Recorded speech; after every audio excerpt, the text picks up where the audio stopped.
A habit is a fixed way of thinking that leads to automatic behavior. The benefit is we don't have to rethink again and again what to do. It just happens and can have good side effects.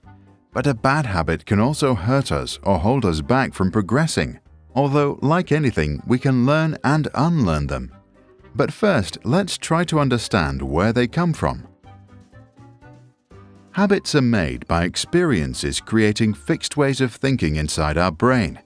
To explain this, let's compare what happens inside your brain to what happens on a farm. There is a farmer named Joe, his vegetable garden, the chicken shed, and a mailbox. Every morning, Farmer Joe first walks to the vegetables, then checks on his chickens, then collects his mail, and then walks back to the house. After a few days of this routine, his trace becomes more visible on his farm. After a few months, the trace becomes fixed pathways, not only on his farm, but also inside his brain. One night, Joe has a magical dream where he discovers his love with all living creatures. The next day, he sets all of his chickens free.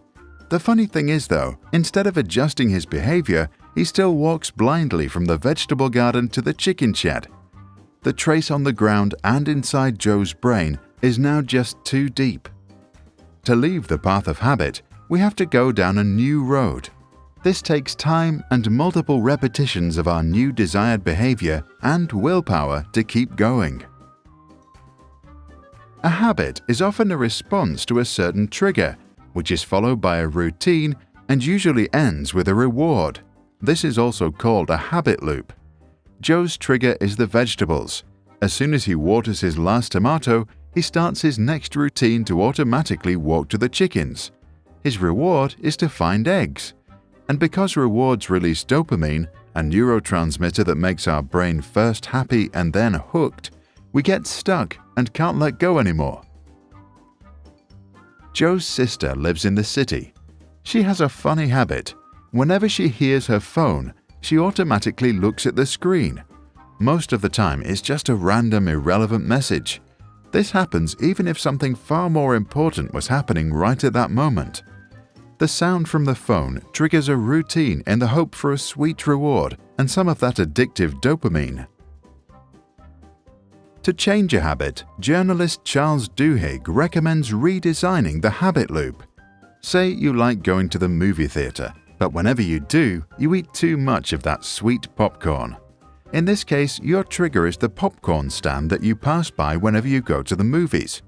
Your routine is buying that popcorn, and your reward is snacking during the film. To change your habit, you could keep the trigger and keep the reward, but replace the routine. Instead of sweet, get salty popcorn. Later, maybe even fruit. If a problem gets very serious, remove the trigger. Stop buying movie tickets. If we can't leave our phone alone, we can turn off all the notifications. And if we have friends that get us into situations that can trigger a bad habit, we can make new friends that don't. Some habits are tricky. Procrastination, for example. There is no clear trigger, routine, or reward. It just happens. Habits like that can be changed in tiny steps that lead to small rewards. Next time you procrastinate, try to make some short breaks in which you focus. Your trigger can be the full hour on your clock. Once you hear it, focus on your work even if it is just for 5 minutes. After, reward yourself with a piece of chocolate. The very first day you do that, you will already create some new traces in your brain, and the next day some more. After a few weeks, it will be easy to walk down that road. Many small steps added together make a big difference over time. After all, we still have our entire life in front of us. And to become successful, good habits are probably our best bet. As the famous poet John Dryden wrote, "We first make our habits, and then our habits make us." Tell us, have you ever learned or unlearned a habit? Please share your experience in the comments below.